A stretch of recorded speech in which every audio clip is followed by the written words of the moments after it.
Os voy a presentar a Eric de Pablo. Viene a dar una ponencia sobre seguridad en entornos industriales. Es licenciado en Ciencias Físicas por la Universidad Autónoma de Madrid y doctor por el IES. Ha trabajado 38 años en Repsol y también es director de investigación en ISACA. Y va a ofrecer una charla sobre ciberseguridad en entornos industriales. Lo que vengo a contaros, veis aquí el anagrama de Repsol y también el de ISACA, lo que vengo a contaros es un poco la experiencia y el enfoque que tenemos nosotros en la empresa Repsol y que estoy intentando trasladar también a ISACA como responsable de innovación. ISACA es una organización, como conoceréis quizá vosotros, es una organización que se dedica sobre todo a dar soporte a lo que es la auditoría de sistemas, es una organización internacional. Pues el enfoque que queremos dar nosotros a todos los problemas que hay de ciberseguridad en el entorno industrial. Esto puede quizá que os resulte un poco raro, ¿no? Porque de ciberseguridad se habla muchísimo, pero de ciberseguridad en entornos industriales, pues eso ya no se habla tanto. La verdad es que poner la palabra ciberseguridad es un seguro de que parece que el asunto va a interesar, ¿no? Porque es muy moderno. Vamos a ver si funciona con esto. Pues no. Bueno, sobre todo, no os fijéis demasiado en la presentación, porque aunque he intentado que sea un poquito llamativa, para que no os aburráis, pero lo interesante es lo que yo consiga transmitiros con las palabras, así que si os aburrís con lo que os estoy diciendo, paradme, ¿eh? O sea, la presentación es lo de menos. Algo de documento tenemos que tener de soporte para guiarnos, pero lo interesante son las cosas que decimos. Vamos a hablar de Internet. Y es algo que ahora introduciré después, por qué vamos a hablar de Internet, pero solamente presento dos transparencias que todos conoceréis y que no os dice nada nuevo a ninguno, pero que habla un poco del tamaño de lo que es Internet. Internet ahora mismo es una cosa gigantesca y quizás a veces se nos olvida de la velocidad con la que está creciendo y el tamaño que está adquiriendo, ¿no? Veis aquí una serie de datos muy sencillos en cuanto a la población y el acceso a Internet que en este momento tenemos. La verdad es que hace 10 años pensar en estas cifras hubiera sido difícil de creer y sin embargo efectivamente ahí estamos. Y veis un poco que también uno de los vectores de crecimiento más importantes es el tema de la movilidad, ¿no? Veis aquí el crecimiento en usuarios móviles son los que realmente están movilizando esto. Bueno, estas dos transparencias, que solamente estas dos, no voy a contaros un rollo sobre Internet, solamente lo que quería es un poco para poner en antecedentes de qué vamos a hablar. Vamos a hablar del hecho de que las industrias en los últimos años, y ahí lo veréis en las próximas transparencias, están expuestas a Internet, cosa que es una cosa absolutamente nueva, antes no estaba así. Las empresas, en su informática corporativa, han estado expuestas al mundo de Internet en los últimos 15, casi 20 años, pero la industria no. La industria es una cosa muy reciente, y la problemática que eso lleva consigo es muy diferente. Tiene un impacto muy distinto, las consecuencias son diferentes, el interés que puede tener un atacante es distinto y la forma que tenemos de enfrentarnos no es la misma. Entonces es un problema completamente distinto. A continuación, al final de la presentación, si los que podéis, los que aguantéis, os voy a contar un asunto que es lo que viene después. Lo que tenemos ahora mismo y lo que estamos ahora mismo intentando defendernos es de la situación de exponer la industria a la posibilidad de que haya ataques externos procedentes de Internet. Lo que viene después es otra cosa.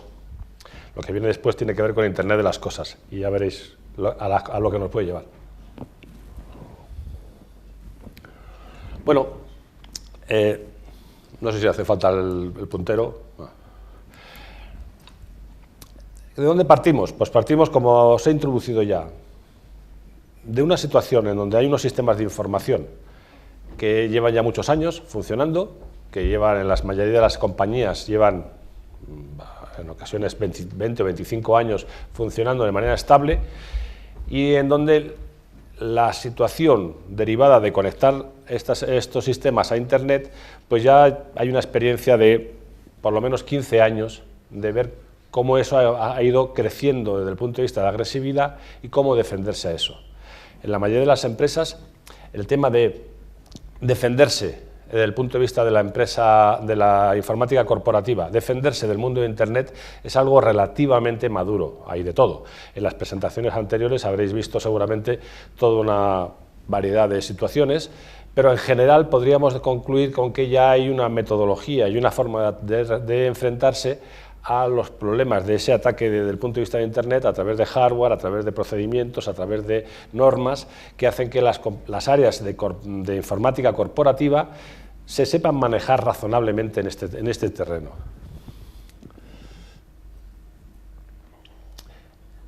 Sin embargo, aquí lo que comento en este ladrillo de transparencia, porque tiene un montón de texto, es que hay un sector dentro de las compañías industriales, hay un sector que es el de la industria, el de las instalaciones industriales.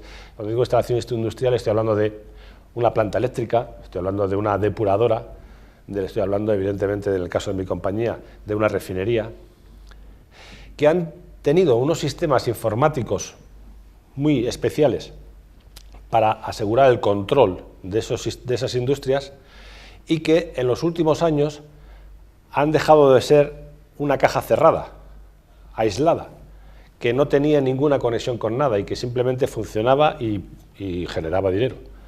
Sino que en los últimos años nos hemos encontrado con que estos sistemas que veis aquí, que comento aquí, en esta transparencia, pues a alguien se le ocurre que sería buena idea conectarlo con la informática corporativa para recibir datos diarios o en tiempo real de la producción, o para enviarle datos de cuál es la planificación de las cargas que van a recibir mañana o de la producción que se convendría tener. Hay una interacción con la informática corporativa y eso, desde el año 2000, 2001, 2002, empieza a aparecer en prácticamente todas las industrias. Y es una cosa sorprendente y novedosa, porque para la mayoría de los ingenieros que se han dedicado al control de estas plantas industriales, esta situación de conectarlo con la informática corporativa es una herejía. Y no solamente una herejía, sino un enorme problema, como tenían razón además cuando lo dijeron. Es un problema muy importante.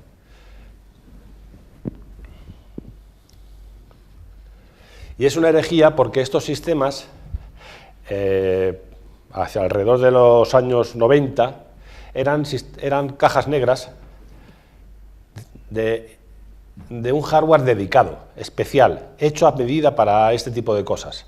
Teníamos varios fabricantes, teníamos Honeywell, teníamos General Electric, teníamos Fósforo, teníamos un ABB, había una serie de fabricantes que producían sistemas de control. ¿Eso qué es? Pues es un sistema que habréis seguramente en alguna clase lo habréis recibido o en alguna asignatura. Son sistemas que se dedican a recibir datos de cómo está funcionando la planta, los comparan con una serie de puntos de consigna o set points y actúan con unos lazos de control más o menos sofisticados sobre esa planta para conseguir que la planta haga lo que quieres que haga. Por ejemplo, pues que la temperatura del agua en la depuradora sea de 30 grados, pues para eso hay que detectar que está a 28 y actuar sobre ese agua y calentarla.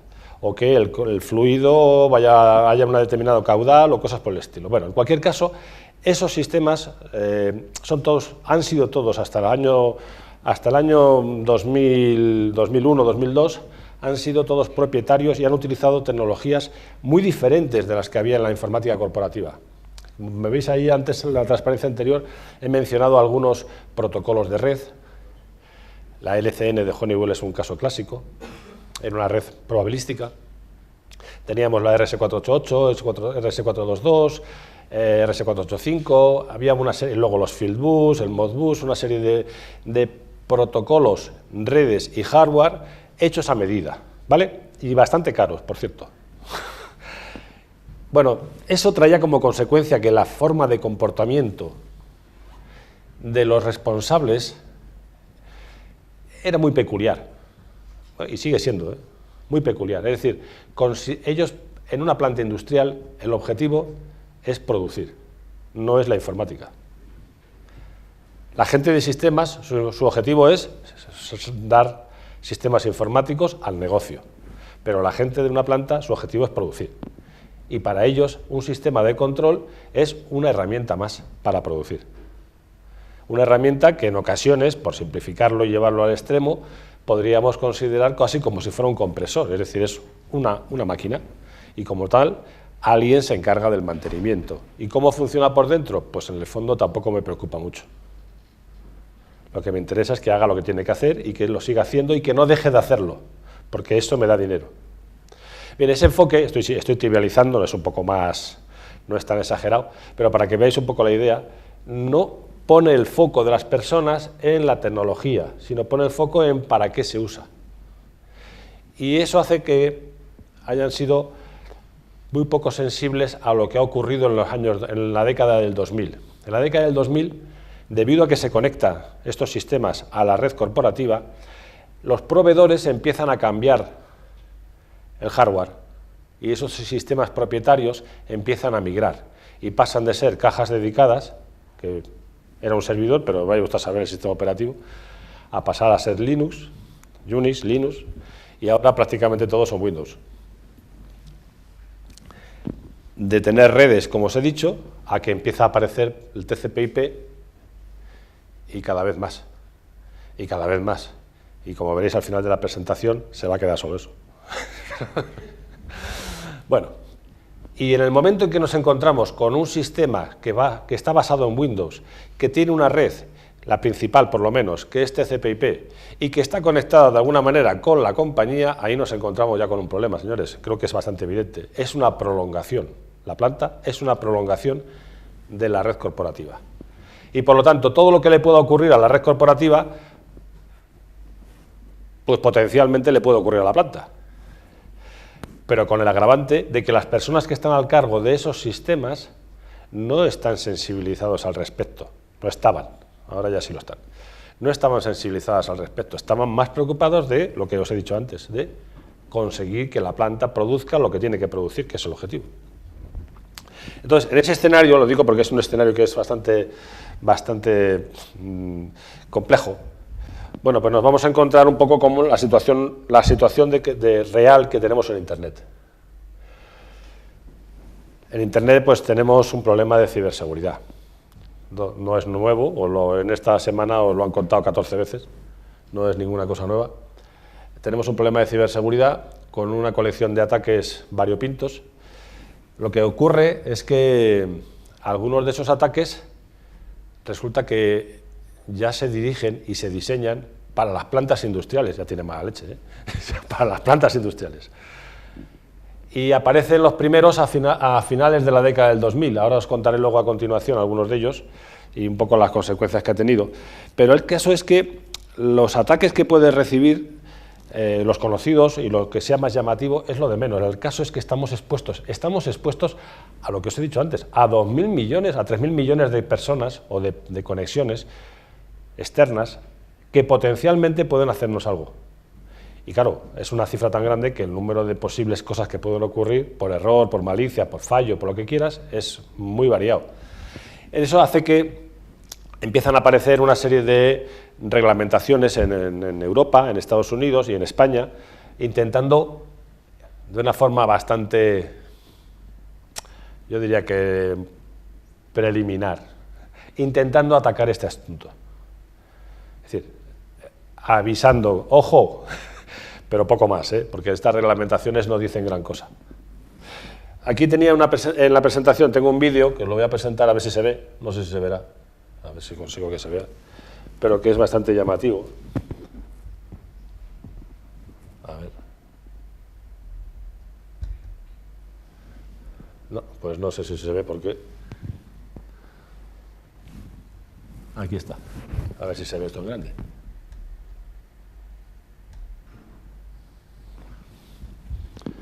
Bueno, es un pequeño vídeo. Probablemente hayáis visto esta página alguna vez. El que no lo haya visto, os lo estoy enseñando aquí, es una empresa en Noruega que se dedica a identificar a través de una serie de nodos pues los ataques que hay en tiempo real en Internet. Son evidentemente, mirad, esto lo grabé hace una semana, Esto es un ataque masivo procedente de China y es un vídeo que grabé sobre la marcha sobre Seattle, en Estados Unidos. Bueno, ¿veis? Arriba te aparece el origen de los ataques, a la derecha aparecen los destinatarios, a la derecha abajo aparecen los tipos de ataques, los ataques en concreto. Bueno, evidentemente esto es una fracción, no creo que sea más allá del 10% de lo que ocurre en la realidad. Son sondas que hay colocados en una serie de nodos y en esos nodos unos perfiles conocidos se identifican con una alarma y lo recoge esta sede. Esto evidentemente es una fracción, pero es una fracción que nos dice que continuamente estamos teniendo ese tipo de cosas y que hay una serie de países que son los que aparecen aquí, que, hombre, no es por acusar a nadie, pero que son los que siempre están involucrados en esto. Es decir, tienen un cierto sesgo. Entonces, hay una serie de países, el que acabo de mencionar, que no lo voy a repetir, ese sale siempre, ese no falla. Y habéis visto que el ataque que ha hecho no ha sido pequeño, ha sido hermoso. Bueno, pues esto os lo presentaba para simplemente recordar lo que ya sabéis todos, pero que es que esto es de verdad, esto no es de broma. Ya sabéis la disponibilidad que existe hoy en día de conseguir un virus hecho a medida de una empresa, un zero day, pues hay unos precios bastante buenos hoy en día en Internet. Desde que hay la guerra entre Ucrania y la Unión Soviética, antigua entre la Unión Soviética y Rusia, estos precios pues han subido un poco porque se dedican ahora a fastidiarse entre ellos y entonces no están tan disponibles para el mercado, pero de todas maneras siguen estando disponibles esos precios. Es decir, hacerte un zero day no es una cosa demasiado complicada, atacarte a tu compañía no es demasiado complicado. Antes se había mencionado una palabra muy interesante que es y que voy a volver sobre ella, que es la de resiliencia. Que te llegue un ataque a una compañía es casi seguro que va a ocurrir. Lo que hace falta es que no te tumbe. Lo que hace falta es que no te deje parado las cosas o que si te las para puedas recuperarte de ellas. Bueno, ¿veis? Voy aquí introduciendo un poquito a poquito, y quizás para ir más deprisa voy a acelerar esto, algunos ataques que se han ido recibiendo cuando empezó todo esto, que han aparecido modelos de criminales en el mundo del cibercrimen. Pues como veis aquí hay una banda en la que veis, no se lee apenas, no se lee nada, no, apenas.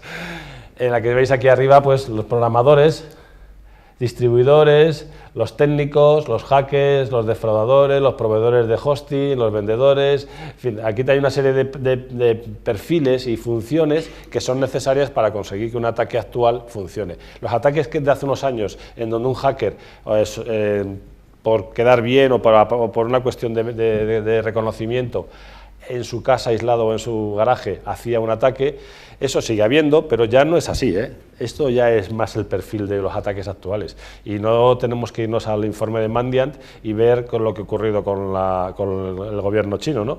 Que tiene un equipo de ciberguerra, porque en esta palabra es así, gigantesco. En ese caso, en realidad, la mayoría de los ataques tienen doble finalidad, no es hacer daño. La mayoría de los ataques que proceden de China han buscado un beneficio económico. Beneficio económico, en algunos casos, a través de robo de información. Sabéis el caso del nuevo modelo de avión americano que se llevaron los planos. Pero luego también está el caso de las compañías que han querido comprar, que querían comprar, y que bueno, pues han conseguido información o han modificado de alguna forma la situación económica de esa compañía para comprarlas más baratas. Es decir, ese tipo de cosas tienen una utilidad económica, pero hay otros actores en este mundo que tienen un interés distinto. Como tenéis aquí, por ejemplo, el caso del virus Stuxnet. A ver si esto... porque esto o mi dedo no tiene capacidad hoy.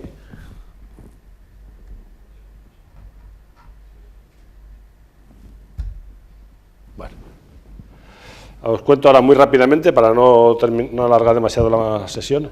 Stuxnet, este fue uno de los primeros. Este se conoció alrededor del 2010. Bueno, veis aquí la zona de influencia que ha tenido. La zona que veis en rojo indica pues, el interés que tenía el diseño, ¿no? Este está diseñado especialmente para los sistemas de control de las centrifugadoras, sistemas de control que Irán compró a Alemania a la firma Siemens, y estas centrifugadoras, bueno, pues en cantidades de varias decenas de miles, son necesarias para lo que es el refinado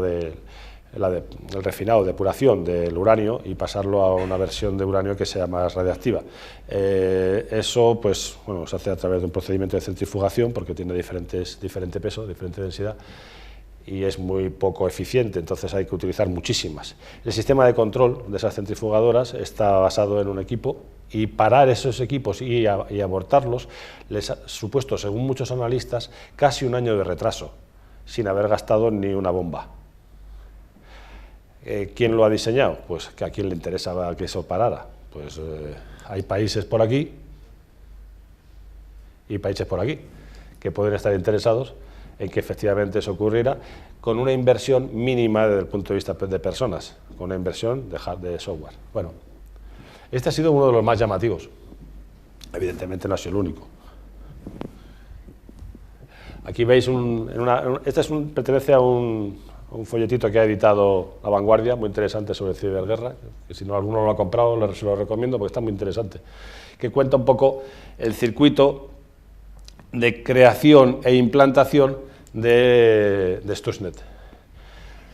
Siempre hay un momento en el que interviene algo de ingeniería social. Siempre hay que buscar algún huequecillo donde alguien mete la pata, o alguien permite que entre información de alguna manera dentro de la empresa, o alguien abre un correo o algo por el estilo. Es habitual, ¿no? Es raro que un virus entre por fuerza bruta a través de romper barreras de tipo hardware.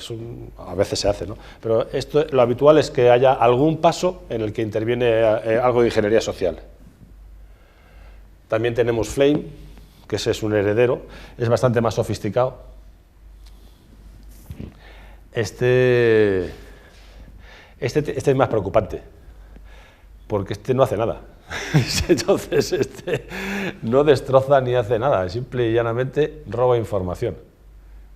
Y el caso es que robar información sobre la configuración de los sistemas de control es muy preocupante, porque si yo tuviera que atacar, imaginaros que yo tuviera que atacar a una empresa a través de un virus que voy a intentar destruir el sistema de control de una planta, si no tengo ni idea de cómo funciona, porque por mucho que haya leído los manuales de cómo funciona una refinería, todas son distintas.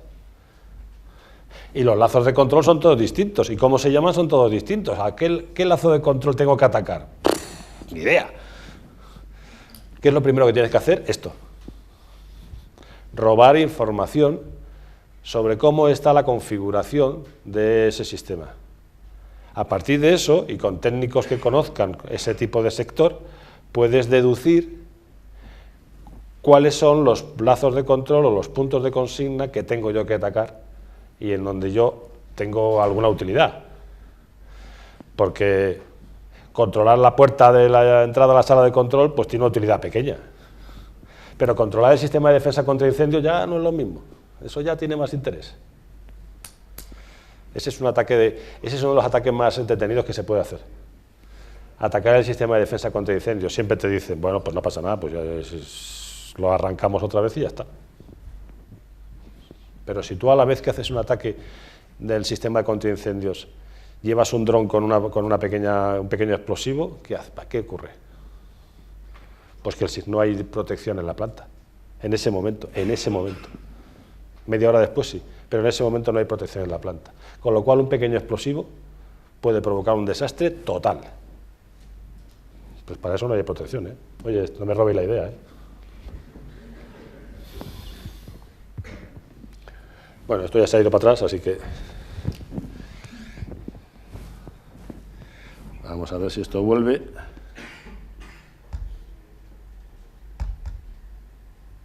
Pues no vuelve.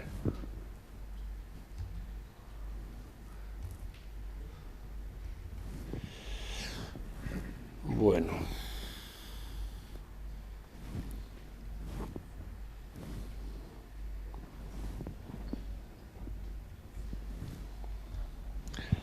A ver.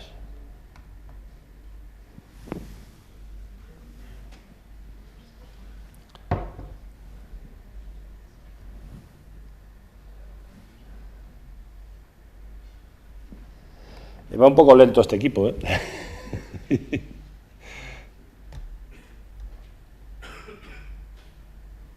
Vamos, estábamos aquí ante, más o menos por aquí. Vale, pues aquí seguimos. Esto lo hemos visto. Bueno, sobre los sistemas SCADA no tengo que deciros mucho. Sí tengo que mencionaros que en el mundo del petróleo, que es en el que yo me muevo, hay ataques especiales, y los hay. Y, por ejemplo, uno de los más llamativos y uno de los más preocupantes es este, que es el hecho de que pudiese alguien intervenir la conexión que hay con un pozo que se está perforando y pudiera provocar que en ese pozo se hicieran maniobras equivocadas. ¿Cómo? Engañando al operador. ¿Cómo le puedes engañar al operador? Imaginaos que, por ejemplo, yo intercepto los datos que se están recogiendo del pozo en el que están perforando y tengo la presión del pozo. La presión del pozo son 1000 atmósferas, 1000 bares. Y yo el dato ese lo divido por pi porque es más entretenido. Y entonces la cifra que me sale, pues saldrá, en vez de salir 1000 bares, pues saldrá 280 bares. Y la curva de evolución de esa presión tiene un aspecto natural. Es decir, nadie llama la atención. Pero la presión en realidad es 3 veces más alta, 3 y pico más alta. ¿Eso qué hace? Pues que estás engañando al operador y la naturaleza hace su resultado. Pues tú estás pensando que aquello tiene una presión y es muchísimo mayor la que hay, aquello puede pegar un petardazo. ¿Eso ha podido ocurrir en alguna ocasión? No se sabe, porque en las ocasiones en las que ha ocurrido cosas parecidas, no ha habido, o sea, aquello ha explotado y no ha quedado rastro del sistema informático, así que no hay forma de saber si ha podido ocurrir o no. Es decir, ¿ha podido pasar? Sí. ¿Ha pasado? Pues nadie lo sabe. El problema que tuvo British Petroleum en el Golfo de México pudo ocurrir, que conocido como incidente Macondo. No es probable, pero es posible. Esto se presentó en un congreso el año pasado. Lo presentó un grupo de investigadores americanos y demostró algo que yo ya lo sabía, porque ya lo había visto, que efectivamente si eso alguien lo hace, pasaría. Veis que ahí hay algo, no es un ataque directo sobre el mundo físico, está utilizando al operador, está engañando al operador, hay algo de ingeniería social, entre comillas. El operador al final es el que hace las cosas. Bueno, entonces hay una respuesta, se está planteando una respuesta, Obama sacó una ley, sacó una orden que el año pasado, en el mes de febrero, se convirtió en una orden de la Casa Blanca, y también ha salido en la Comunidad Europea, también ha salido una estrategia sobre ciberseguridad como consecuencia de esto. Y a raíz de esto, pues se han desarrollado una serie de modelos de control.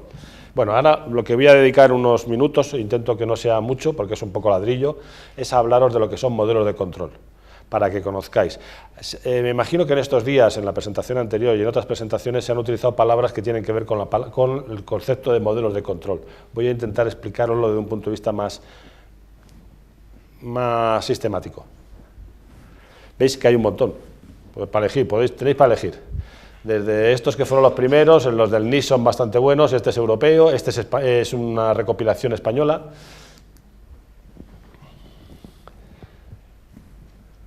Bueno, aquí lo que digo es, lo que presento es que Honeywell, que es uno de los principales proveedores en este terreno, reconoce que hay un problema ahí y que ellos tienen una parte importante, un rol importante, porque fijaros, vosotros que conocéis estas cosas, uno de los problemas que tiene un sistema de control es que los sistemas de control clásicos, los de control en tiempo real, esa palabra se está olvidando, es que tenían un tratamiento de las interrupciones para asegurar que el sistema respondía siempre en un tiempo determinista. Eso ocurría porque los sistemas eran lentos y había que asegurar que la respuesta ante un evento externo. Hoy, ¿cómo se ha resuelto hoy en día? A lo bestia. Los sistemas son muy rápidos y es difícil que falle. Difícil no quiere decir que no sea imposible. Si se queda enganchado con una entrada-salida, puede pasarse varios segundos sin responder, como me está pasando a mí con esto ahora. Sin embargo, en un sistema de control de tiempo real clásico eso no podía ocurrir. Bueno, ¿qué ocurre? ¿Esto por qué os lo saco a colación? Pues porque un proveedor, como en este caso Honeywell o ABB o alguno de ellos, que ha conseguido que con un sistema Windows funcione el control en tiempo real, no acepta fácilmente que podamos actualizar los parches con los exploits, porque quiere chequear previamente que esos parches no afectan al núcleo de su control de las interrupciones. Entonces, ¿qué ocurre? Que previamente tiene que trabajar durante una temporada, un mes o así, con los parches, para ver que esos parches no perjudican el funcionamiento del sistema de control desde el punto de vista clásico que os decía de control en tiempo real. Entonces, ¿qué ocurre? Pues que tenemos que los parches pues, se actualizan en las plantas industriales muchísimo más tarde que en los sistemas convencionales. Y eso es una ventana de oportunidad para los exploits que están disponibles y pueden atacar. Entonces, podríamos decir que los proveedores también son actores importantes en esta desgracia, porque impiden, y con razón, pero impiden actualizar los parches de seguridad con la frecuencia que deberíamos de seguir. Bueno, entonces os voy a plantear el enfoque que nosotros le vamos a dar al asunto. Veamos a ver. Tenemos aquí el mundo Internet, tenemos la red corporativa, tenemos que la conexión de la red corporativa a Internet provoca la posibilidad de recibir ataques, tenemos el sistema de control de proceso industrial que se conecta, después de unos años van y lo conectan a la red corporativa, y entonces nos encontramos con un problema, ¿no? Y ese problema nosotros nos planteamos atacarlo con estas tres cosas. Y quiero hacer un pequeño hincapié en explicar esto. Esta es la parte más árida de la presentación, espero que sea la más árida, pero necesito que esto lo consiga transmitir para que lo entendamos bien. El modelo clásico para resolver un problema en una empresa, el modelo que los gestores de una empresa suelen utilizar, es este. Mapa de riesgos. Me dicen, oye, tienes un problema. Y yo soy un gestor muy avanzado y digo, pues tú te encargas de mirar cuáles son los riesgos. Y tú pones en marcha todas las contramedidas para que esos riesgos no lleven a efecto. Y ya está, yo ya he cumplido. Esa es la medida clásica, eso es necesario, pero no es suficiente. Y de hecho, en algunos casos, y esa es una opinión ya muy mía, es hasta contraproducente. Lo que necesitas no solamente es un mapa de riesgos, que es necesario tenerlo, necesitas tener también una buena arquitectura de referencia. No puede ser que intentes resolver el problema poniendo parches a cada uno de los riesgos que has encontrado. La teoría de riesgos tiene un problema básico y es que no es completa. Nunca puedes estar seguro de que la lista de riesgos que has identificado sea la completa. Y en este mundo, en el mundo de la ciberseguridad, es todavía más evidente, porque los tipos de riesgos a los que estamos expuestos este año, hace 2 años, ni se nos hubieran ocurrido. Cambian con muchísima velocidad. Los riesgos que van a aparecer dentro de unos años se están ahora mismo incubando en las universidades aquí. ¿Vale? Bueno, falla la broma. Entonces, es necesario, aparte de tener un buen mapa de riesgos, es necesario también tener una buena arquitectura de referencia para que de esa manera en la planta no tengan las cosas instaladas de cualquier forma. Pero aún así tampoco es suficiente, falta algo más. ¿Qué es lo que nos falta? Los modelos de control. Esto. Y ahora voy a explicaros lo que es un modelo de control. Rápidamente, voy a intentar ser rápido y os cuento un poco lo que es. Pero verás que aquí, para terminar esa transparencia, pues los ciberataques que llegan a la planta, nosotros lo que pretendemos es que el nivel de madurez que en la red corporativa es bastante alto, aunque no es el ideal, en la red industrial es relativamente más bajo. Y esto tenemos que intentar mejorarlo. Y esto se mejora a través de estas 3 cosas, pero básicamente con esta. Bueno, aquí esto es un poco ladrillo de presentación. Vamos a ver esta. Aquí voy a hacer hincapié en esto. ¿Qué es un modelo de madurez? Un modelo de madurez, quizás lo hayáis visto en alguna ocasión, en alguna presentación, es un análisis sistemático de cómo puedes avanzar en un proceso hasta alcanzar la excelencia. La excelencia es el nivel más alto, que sería este de aquí, y este nivel más alto es el nivel en el que el proceso, como antes se mencionó en la presentación anterior, es sostenible. Es decir, la calidad, la relación con el entorno, los temas de continuidad de negocio, todo eso está cubierto y el sistema es sostenible, el proceso es sostenible. Pero fijaros que en realidad, como técnicos que sois, yo también lo soy, el nivel 0 sería aquel en el que os encargan algo, tenéis que poner un cohete en la luna. Y en el nivel 0, ¿qué estáis haciendo? Pues como hoy en día se hace, pues mirar en internet cómo se hace eso. Vamos a ver cómo se pone el cohete en la luna, a ver si hay algún vídeo en YouTube que cuenta cómo se pone un cohete en la luna. Nivel 0, no tengo ni idea. Vamos a ver cómo lo conseguimos. Voy a buscar de mi experiencia y de mis conocimientos. Nivel 1, ya he sido capaz de construir un cohete. He mandado 3 y uno al final ha llegado. 1. Ese es el nivel 1, ¿vale? Pero el nivel 2 es el de aquel en el que yo consigo que todos los días, o todas las veces que haga falta, todos los meses, mando un cohete a la luna y llega. Y entonces, para un técnico, el nivel 2 es el nivel de satisfacción. Aquí me paro, ya está. ¿Para qué quiero más? Me han encargado que ponga un cohete en la luna, lo he puesto, pues ya está.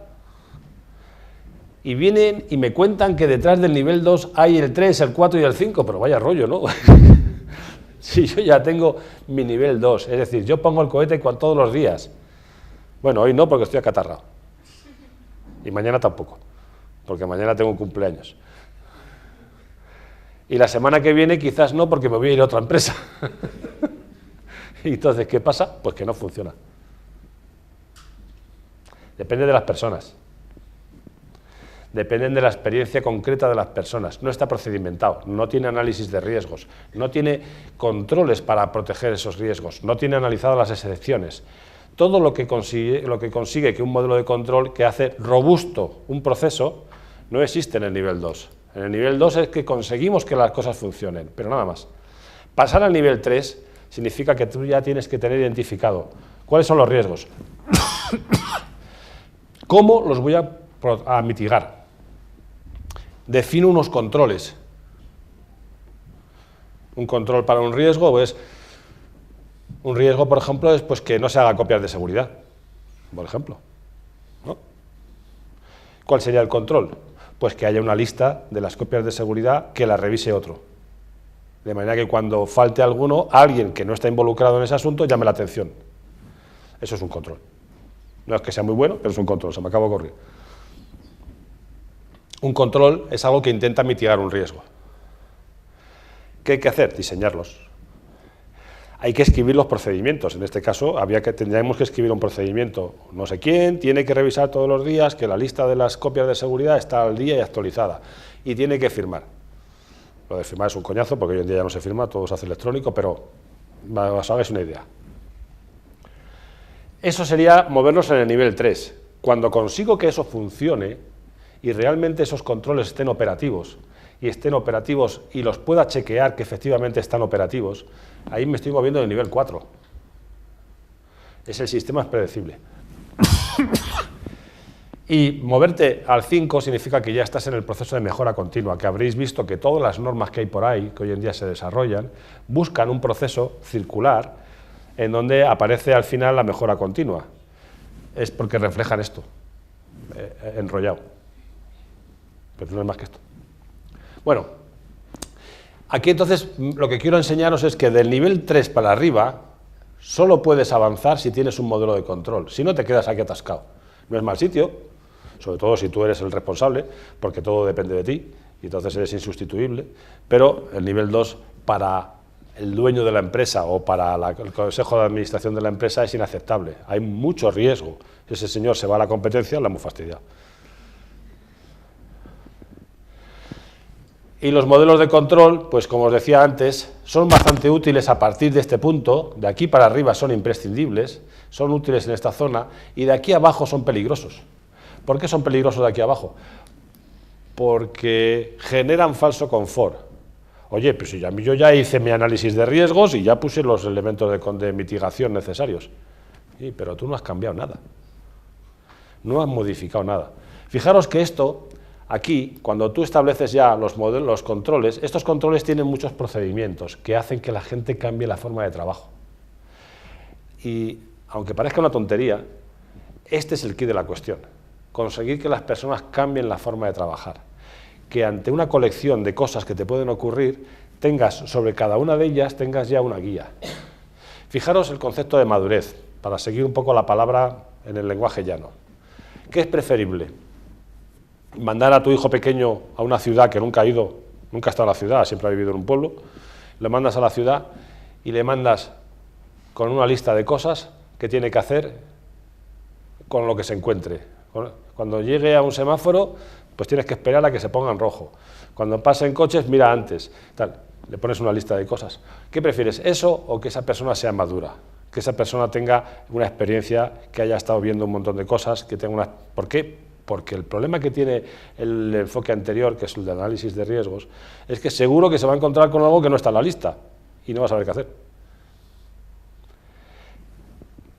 Lo que te dice la teoría de los modelos de control es que la resiliencia, que antes habéis oído la palabra resiliencia, es la capacidad que tienes de sobreponerte a un impacto imprevisto, surge en los niveles superiores. Aquí es donde surge la resiliencia. La resiliencia, sabéis que en un material es la capacidad de recibir un impacto y no partirse, no romperse, volver a recuperar la posibilidad. Y en las personas, pues hombre, en el boxeo, pues es un fajador, ¿no? Eso sería la resiliencia. Alguien que recibe y mantiene. En una organización consigue la resiliencia en los niveles superiores. En los niveles inferiores no, porque cada cosa que hay nueva, a pesar de que haya aquí mucho conocimiento, no está prevista y la organización, que siempre es un grupo de más de una persona, no sabe cómo reaccionar y ya la hemos liado. Entonces, ¿esto cómo se relaciona con lo que hablábamos antes? Pues que nosotros tenemos que el comportamiento en la industria no tiene estos niveles de madurez. En las salas de control no hay usuario y password, todo el mundo comparte el usuario. Las copias de seguridad, claro que están, pero hoy casualmente no. Y ayer tampoco. O sea, no están. Dar de alta a un usuario lo hace el mismo que trabaja en la máquina. ¿Por qué vamos a separar la petición de dar de alta a un usuario con la ejecución? Eso de separar el que pide del que hace, eso qué sofisticación es esa. Es decir, hay una serie de controles básicos que en el mundo de la informática corporativa son comunes y todo el mundo da por hecho, y que conoceréis si algún día os dedicáis a la informática corporativa, que en la informática industrial no existen. Y esos controles, esa forma de trabajo es la que le da la madurez a la informática corporativa que en la industria no hay. ¿Qué es lo que tenemos que hacer en la industria? Como antes os mencionaba, además de tener una buena arquitectura, es decir, hacer una arquitectura en 3 capas, que es la típica que se suele hacer, que serían redes separadas a través de firewalls, donde tengamos la red de control, la red de servicios y la red corporativa. Además de una buena arquitectura con un hardware en condiciones y moderno, hay que poner a punto estos modelos de control para que la gente cambie su forma de trabajo.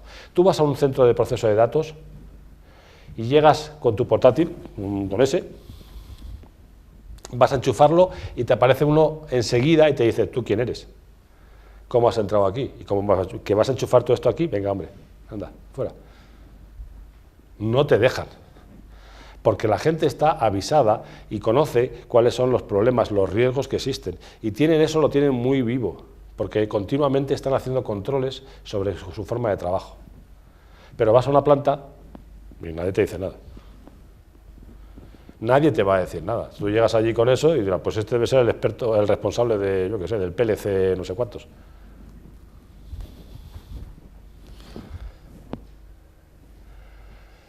Bueno, entonces, la parte árida ya la he terminado. Y dada la hora que es, voy a pasar a la parte más entretenida, ¿vale? Supongamos que hemos conseguido poner en marcha este modelo de control y que hemos conseguido que en las plantas la gente cambie su forma de trabajo. No va a ser cosa de 2 días, pero bueno. Y que cambien su forma de trabajo y además estén ya mucho más precavidos y que tengan una forma de trabajo más rigurosa, que cuando vayas a una sala de control, que yo las he visto, y que en una sala de control veas que el equipo que está controlando esa pantalla tan bonita y tan moderna, al final es un Windows XP, fuera de mantenimiento. Y que cuando resulta que consigues que alguien te presente en la pantalla, allí en grande, el Windows XP, miras a ver y resulta que tiene a lo mejor un Messenger. Una planta industrial controlada por un Windows XP con un Messenger encendido. Seguro que hasta tiene el Office, pues lo tiene. ¿Y cómo lo controlas? Eso es lo que viene a decir al final. Para controlar eso tienes que tener controles. ¿Qué es lo que os he dicho antes? No los hay. Hay que tener controles, hay que tener modelos de control para impedir que ocurra eso. Para impedir que cuando preguntes, ¿y el backup de la configuración dónde está? Sí, lo tengo aquí. Bueno, enséñamelo. Bueno, es que justo el de hoy no está. Eso no falla, eso no falla. Justo el de hoy no está.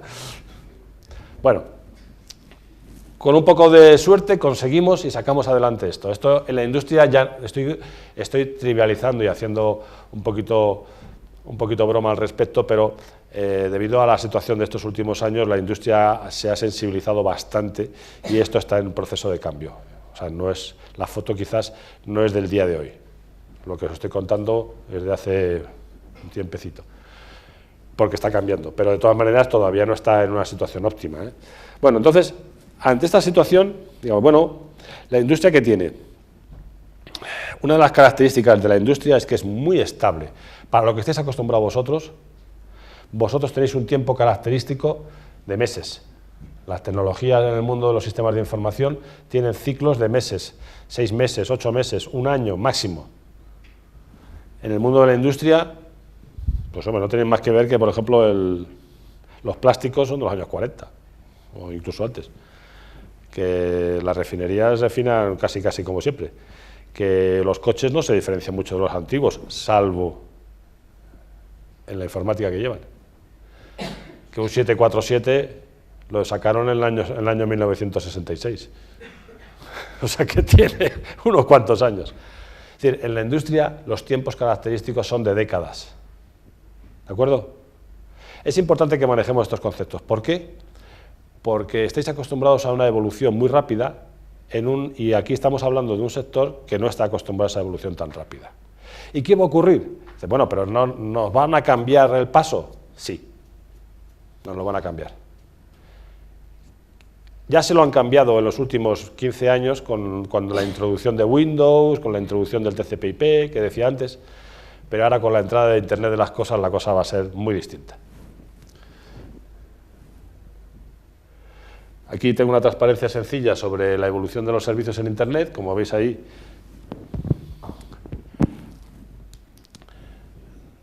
Estamos ahora mismo por aquí, en la Internet de la gente, pero esto es lo que viene, que está ya entrando. Y esto es algo que a vosotros creo que os debería de preocupar muchísimo, porque esto va a cambiar dramáticamente el mundo informático. Lo va a cambiar por varias razones. Primero, porque se aplica a todo, a todo. Es decir, ahora mismo puedes hacer con sistemas informáticos embebidos pequeñitos y de muy bajo coste, puedes hacer casi de todo. Hasta una planta industrial la puedes gobernar con un Arduino Mega, porque con 50 entradas-salidas hay un montón de plantas que puedes controlarlas. O sea que no es una cosa demasiado difícil. Se puede aplicar a casi todo, pero es que estamos hablando además de algo ubicuo. Fijaros aquí, por ejemplo, en este dibujito, es que prácticamente cualquier cosa que hace unos años exigía desarrollar una aplicación informática en un ordenador central y con una serie de servidores y demás, con un sistema muy sesudo, ahora va embarcado.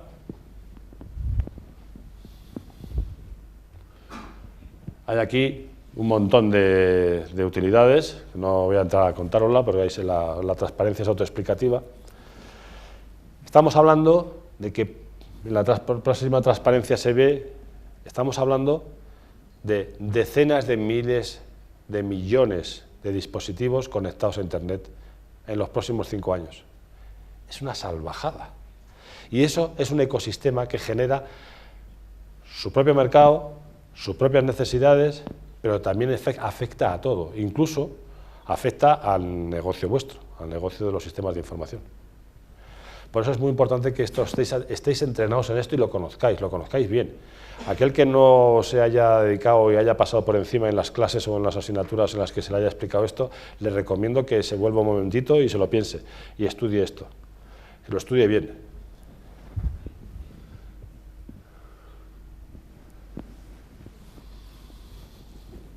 Fijaros lo que digo aquí. Algunos hablan hasta de 100.000 millones. Pero desde luego que la cifra de 20.000 millones o 20 tantos mil millones es una cifra absolutamente probable, vamos. Estos elementos son muy bajo coste, sabéis que son de muy bajo coste, son ubicuos, lo puedes colocar en cualquier lado, no abultan nada. Muchos de ellos estarán diseñados para ser vestibles, como sabéis. Y casi todos ellos, o la inmensa mayoría, tendrán una característica importante, y es conexión a Internet. Esto es trivial. Es que, como casi cuesta menos poner la conexión que quitarla. Entonces, prácticamente todos los dispositivos tendrán una conexión a Internet.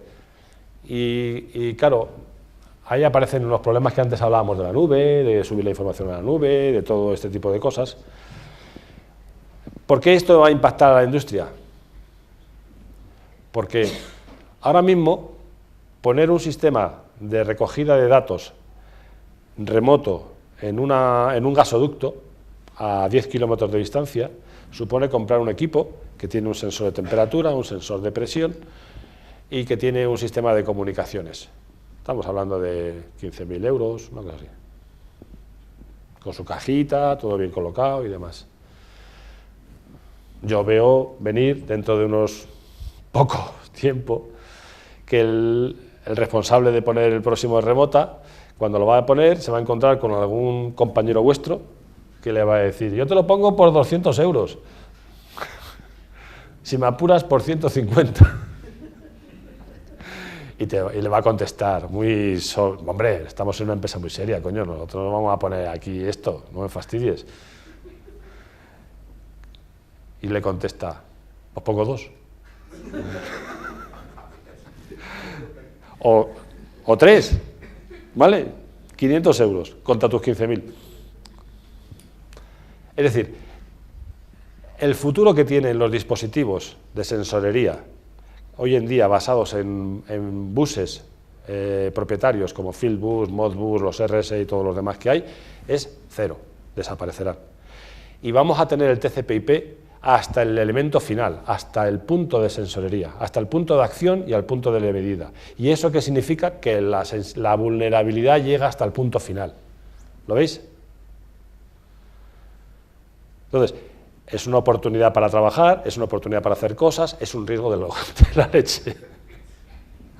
Vamos a llegar con las... Y además, con un elemento adicional, y es que muchos de esos dispositivos, por la ubicuidad y la facilidad con la que van a tener comunicaciones, van a utilizar a la nube como elemento intermediario, con una vulnerabilidad adicional. No solamente son accesibles, sino que además la información que manejan, y en los dos sentidos, va a estar vulnerable. O sea que este es un problema importante que tenemos nosotros. Por eso es por lo que las industrias tenemos que estar muy preocupados con cómo enfrentarnos a Internet de las cosas, de manera de que, como es un tsunami al que no te puedes oponer, hay que, al revés, hay que montarse en la ola, aprender, usarla e intentar introducir sistemas de control, como antes comentábamos, para que esto no nos estalle.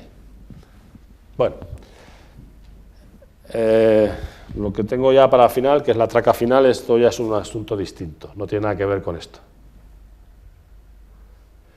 Un riesgo. Esto os lo cuento ya a un nivel muy particular y no tiene nada que ver con la presentación, pero coincide con el tema. Internet de las cosas. Imaginaos Internet. Internet es una red gigantesca con millones de nodos, miles de millones de nodos, probablemente dentro de unos años centenares de miles de millones de nodos, no creo que llegue al billón europeo, pero bueno, de momento. Interconectados. Bueno, de momento tenemos decenas de miles de millones de nodos, con potencia de cálculo, con procesamiento, con capacidad para... En muchos de esos nodos son ordenadores muy potentes, otros no tanto, en algunos son simplemente interfaces de usuario, pero el caso es que tenemos una red gigantesca. El caso es que esa red gigantesca hay mucha gente, y yo opino como ellos, que es una red con un potencial impresionante, pero que nunca va a dar de sí nada más allá de lo que da, porque no interacciona con el mundo físico. Y al no interaccionar con el mundo físico, es incapaz de hacer una representación de nada, y por lo tanto no puede pasar más allá de ser lo que es una red. Ahora bien, el instalarle una conexión potentísima con el mundo físico a través de Internet de las cosas, puede cambiar las cosas, puede cambiar la situación. Y de hecho, pues hay mucha gente, como veis aquí, estos tres se los he puesto pero hay un grupo de científicos bastante grande que hace 3 semanas sacó un manifiesto que hablaba que el desarrollo de la inteligencia artificial, y no hablo de la inteligencia artificial en una máquina aislada, como pueda ser la máquina de Watson, no estoy hablando de eso. El desarrollo de la inteligencia artificial y el soporte de redes, como pueda ser Internet, junto con Internet de las cosas, puede llevarnos al punto este que comentábamos aquí, a la singularidad. Bueno, esto os lo digo para que vosotros lo tengáis en mente, porque esto es una cosa que conviene que pensemos antes de que se nos venga encima. Es que posiblemente, como algunos dicen, hacia el año 2030, 2035, es muy posible que ocurra la singularidad. ¿Qué es la singularidad? La singularidad es el punto aquel en el que un sistema como este tiene una propiedad emergente que es la inteligencia, y esa propiedad emergente le permite, entre otras cosas, no solamente tener conciencia, sino además reprogramarse a sí mismo. Con lo cual, lo que va a ocurrir a continuación es exponencial. Ese escenario, que es típico de ciencia ficción, de películas, todo lo que quieras, es un escenario posible. Es que no es imposible, es que es posible. Y para ese escenario no tenemos en este momento una respuesta, que lo sepáis. No es una máquina, no estamos hablando de una máquina. La mayoría de las aproximaciones hablan de que un gran ordenador producido por IBM o producido por Hewlett-Packard, no es eso. La red de Internet es una red variopinta, con todo tipo de acceso a información. Tienes toda la información, la vida y por haber del mundo, del pasado y no digo del futuro, pero bueno. Y a eso le añadimos lo que la semana pasada dijo BMW, y es que los vehículos de la serie 6, que se pueden gobernar a través de un iPhone, hoy en día tienen un agujero de seguridad y los puedes parar en mitad de la carretera. Es decir, el hecho de que tengas acceso y puedas modificar, cambiar el mundo físico, es lo que le falta a la red, aparte de un poco de tamaño, para que aparezca esto que os decía antes, una propiedad emergente a la que yo le tengo especial respeto, que es esa. Esto os lo cuento ya para terminar y que os vayáis tranquilamente a casa. Y bueno, ya no sigo más. Preguntad lo que queráis, si es que tenéis tiempo, porque ya es bastante tarde y supongo que queréis comer. Yo no tengo ninguna prisa, o sea que por mi parte podéis preguntar todo lo que queráis, si es que tenéis alguna pregunta. Venga, ¿alguien se anima? Bueno, no ha sido tanto ladrillo, ¿no?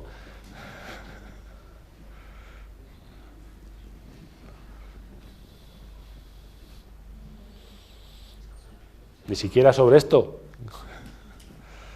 Éticamente, ¿usted qué piensa de que la inteligencia artificial se reprograme a sí misma? Pues que no es cuestión de darle un valor ético, es que es una posibilidad y es un riesgo, y si eso ocurre, pues vamos dados. Vamos dados, pero bien, porque si eso ocurriera, si realmente un ordenador es capaz de programarse a sí mismo y es capaz de hacerlo más eficiente, eso va a ser exponencial. Y entonces, en un momento determinado, pues un ordenador va a ser consciente y va a ser consciente de que estamos nosotros. No sé qué opinión tendrá de nosotros, pero es posible que no sea buena. ¿Alguna otra pregunta? Esto lo vais a ver vosotros, ¿eh? Yo no sé si lo veré, pero vosotros lo vais a ver. O sea, no es de broma, ¿eh? Yo tengo una pregunta de esto de Internet de las Cosas para los hogares. Para los hogares, que tienen como los mismos, digamos, riesgos que en la industria, digamos, y que promete mucho el desarrollo en este campo. ¿Usted qué sugeriría como forma de formación en este campo de la seguridad para Internet de las Cosas? Bueno, la verdad es que el problema que hay es que todavía no se han desarrollado protocolos de seguridad para Internet de las Cosas suficientemente potentes. Hay muchos intentos y la verdad es que ninguno de ellos es muy viable. Los dispositivos que hay de Internet de las Cosas son todavía preliminares, pero funcionan. De hecho, yo ya en casa tengo varias máquinas que cuando las he mirado por dentro resulta que tenían un Arduino dentro. La broma. Y es que hay que mirarlo con cuidado, pero ahí está. Y dice, vaya hombre. Es decir, que una cosa que aparentemente es muy flojita y muy delicada y que no aguanta, pues no se vende, lo venden. Entonces, tener dispositivos de estos en casa es algo que no lo vamos a poder evitar, es que es algo normal. Ya no tiene nada de extraño que tengas en casa dispositivos que sean capaces de conectarse a Internet y volcar información. Yo tengo en casa una red que tengo cerca de 60 dispositivos, y entonces tengo de hecho un sistema de control para ver cuál se me ha caído y cuál no se ha caído, porque son tantos que ya pierdo la pista de los que están. Los equipos que tengas instalado en casa, el problema que hay es cuando actúan. Los que actúan hay que tener cuidado con ellos. Y ahí es donde aparece el problema, porque un equipo que te dice que te da información sobre algo tiene un riesgo menor. Pero un equipo que actúa y que enciende la caldera, pues hombre, hay que tener cuidado, porque puede encender la caldera de una forma inadecuada que puede producir un problema. Pues sobre eso, los protocolos de seguridad que hay ahora mismo son prácticamente inexistentes. Y eso, en ese terreno estamos moviéndonos todos con muchísima alegría, pero la verdad es que es bastante preocupante, porque tanto los dispositivos como la forma de utilizarlo, pues no tienen ninguna protección ahora mismo, ninguna. Es de suponer que la presión a través de las desgracias que ocurran harán que se desarrollen estos esquemas de seguridad, pero todavía no están. Tú ahora mismo te puedes comprar cualquier dispositivo de estos que antes mencionaba, estos el Raspberry o el Arduino, y puedes programar en ellos lo que te dé la gana. No hay ningún sistema de seguridad que te impida una cosa o te impida la contraria. Nada. Es totalmente abierto. Es una de las gracias que tiene, pero eso es una de las partes negativas. Es uno de los principales drivers. Una de las cosas que más va a mover Internet de las Cosas es el uso en las casas. Pero no creo que sea el más importante, ¿eh?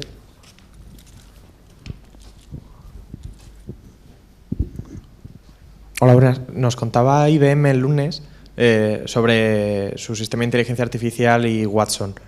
¿Hay algún otro nombre que suene o que esté en desarrollo? Es uno de los más conocidos, Watson. Es el que además ha tenido más éxito. La mayoría de las empresas que se dedican a esto no apuestan por el modelo de IBM. IBM es que tiene una trayectoria de muchísimos años. Vamos, te diría que desde hace más de casi 30 años que tiene la idea de desarrollar ordenadores superpotentes y demás, porque también es un poco su idea de negocio. Sin embargo, la mayoría de la gente que trabaja en temas de inteligencia artificial pues apuesta más que por los grandes ordenadores, apuesta por tecnologías que puedan ser capaces de desarrollar parcialmente las habilidades humanas. Pues, inicialmente se empezó con el tema de los sistemas expertos, luego las redes neuronales, la lógica borrosa, sistemas que eran capaces de reproducir alguna de las habilidades humanas. Uno de los intentos más ambiciosos es mezclarlo todo y juntarlo, porque es como realmente nosotros somos capaces de funcionar. Nosotros funcionamos no solamente en base a nuestra experiencia, sino que tenemos capacidad de hacer razonamiento con incertidumbre y manejarnos en situaciones donde la información es inconsistente o insuficiente. También tenemos una estructura desde el punto de vista de nuestro cerebro que se parece a una sala de control, porque tenemos capacidad para reaccionar rápidamente a una cosa y también tener pensamientos que son de más largo plazo, y las dos cosas no se molestan una a la otra, puedes hacer las dos cosas. Crear ese tipo de arquitecturas no está pensado, hoy en día mi opinión, es mi opinión, no es tanto para una gran máquina, sino para hacerlo de forma distribuida.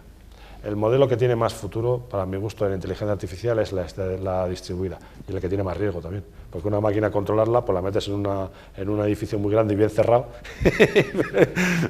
pero sí, iba más por ahí la pregunta. Exactamente, pero el caso de hacerlo en una red es más complicado, pero yo creo que es el que tiene más futuro. Muchas gracias. A través de, por ejemplo, de lo que son la teoría de agentes, hacer agentes distribuidos, quizás con poca inteligencia, pero que se distribuyen a través de grandes redes y con la suma de muchísimos miles. Fijaros que una red neuronal como la que tenemos en nuestro cerebro, cada una de las neuronas no es inteligente. Y la capacidad que tiene cada una de las neuronas para interconectarse con las contiguas tiene una capacidad de proceso baja. En el sentido de que los nodos que tenemos en Internet, nosotros hoy en día son máquinas muy potentes. Cada uno de los nodos es una máquina muy potente, suele ser un PC, que puede hacer muchas cosas. Es bastante más potente que una neurona estoy hablando. Entonces, ¿alguien podría decir que una neurona es inteligente? Pues no, no lo es. Ni una red de neuronas especializada en buscar contrastes o especializada en hacer análisis de Fourier del sonido, no es inteligente. La inteligencia es una propiedad emergente de un sistema grande, que es todo nuestro cerebro. Pues exactamente igual, si hacemos el paralelismo, podríamos decir que ninguno de los ordenadores que forman parte de Internet probablemente llegue a ser consciente nunca, pero lo de que Internet pueda llegar a serlo...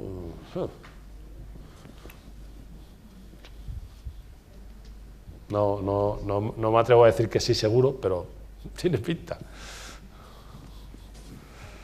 ¿Alguna otra pregunta? De todas maneras, si me preguntáis algo de la parte del sistema de control en las plantas, tampoco me importa, ¿eh? Ese era el título de la presentación. Sobre ese control en las plantas, precisamente. Sí.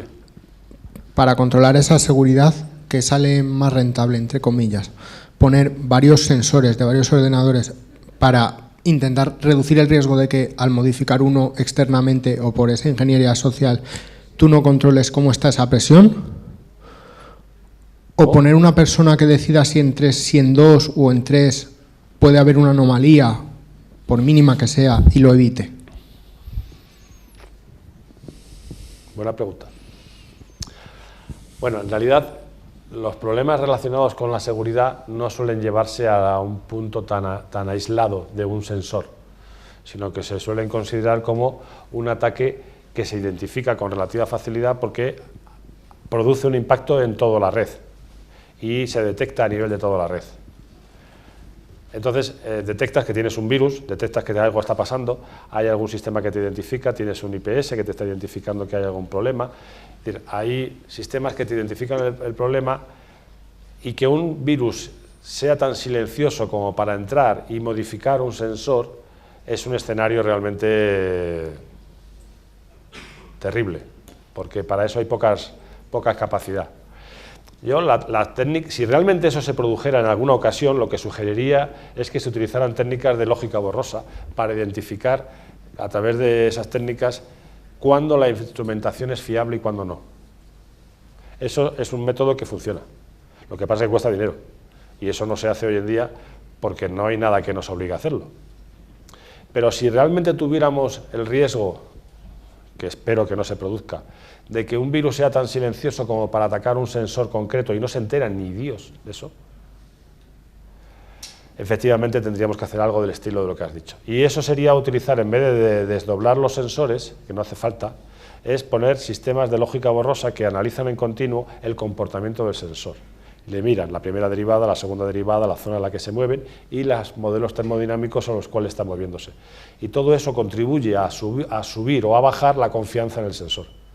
De manera que cuando la confianza baja demasiado, ojo, aquí hay algo raro. Pero esto que os he dicho, que se ha hecho, y tenemos ejemplos de haberlo puesto en marcha, vale dinero. Y no es habitual instalar eso si realmente no existiera un riesgo real. Puede darse, no digo que no. La verdad es que sería un escenario bastante tremebundo ese. Y otra pregunta, un poco en relación. Antes has mencionado que para muchos de los ataques a la seguridad, primero hay que hacer un estudio previo. Ese estudio previo suelen ser espías y normalmente lo que más se detecta son los virus o las cosas que dañan, no las cosas que espían. ¿Hay algún método para protegerse, aunque sea un poco más bien a la hora de poner esquemas de actuación o lo que sea sobre estos espías? Sobre los espías. Sí, por ejemplo, antes has explicado que antes de modificar esa presión tienes que saber dónde está, etcétera, etcétera, etcétera.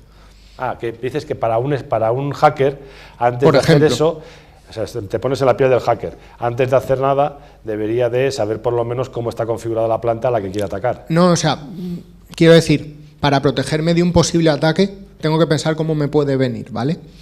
Entonces, si yo estoy en el caso de decidir que estoy viendo unas presiones y quiero evitar que alguien me modifique esas presiones, ¿qué esquema tengo que llevar para intentar asegurar lo máximo posible que nadie más que yo sepa ese procedimiento de presión para que no me lo modifiquen? Bueno, todo lo que hemos comentado va en la línea de proteger la planta. Es decir, protegerla a través de una buena arquitectura, protegerla a través de una serie de procedimientos, pero además protegerla en esa arquitectura tiene que haber dispositivos de protección, tiene que haber firewalls, tiene que haber elementos que nos impidan que entre. La entrada a Internet en una empresa no entra directo a la planta, entra a la empresa, se tiene que mover por allí, pasar el firewall de la primera red, pasar a la red de servicios, pasar el firewall a la segunda red, entrar en la red de datos, llegar al servidor SCADA y ahí modificar el dato. Lo tiene jodido, pero lo tiene jodido ahora, hace unos años no, lo tiene jodido ahora, pero a pesar de eso puede ocurrir. ¿Por qué? Pues porque puedes llegar con un portátil, meterte en la sala de control porque resulta que supuestamente estás arreglando algo y con un pendrive te entras directo y te saltas todo lo que has dicho antes. Efectivamente, puede ocurrir. Entonces, ¿cómo me puedo poner yo en la piel del hacker? No puedo. Y una prueba de ella es que lo que van a hacer los hackers en los próximos 5 años, que eso es un análisis de riesgos, no solamente es imprevisible, es que seguro que va a ser mejor de lo que yo puedo imaginar. Seguro. Por eso la única solución que tengo es la de intentar robustecer e intentar introducir resiliencia. Si pasa algo, que seamos capaces de sobreponernos. Y por ejemplo, eso a nivel de la planta, que es un poco la pregunta que tú hacías, efectivamente lo que tenemos que tener son sistemas de seguridad y de enclavamiento. Es decir, cuando una planta hace algo que no debe hacerlo, que se ponga en modo de seguridad. Esos enclavamientos ya existen hoy en día, son bastante habituales, casi todas las plantas lo tienen. Lo que pretendes es que si un PLC, que es un programador lógico, se atonta, porque le recibe un ataque de negación de servicio por alguna forma, que se quede siempre en un modo de protección, que no haga algo que no debe. Siempre habrá un agujero. Eso seguro. Y si tenemos que plantearnos a 5 años qué posibilidades hay de que suframos un ataque, te diré que son del 100%. Muchas gracias.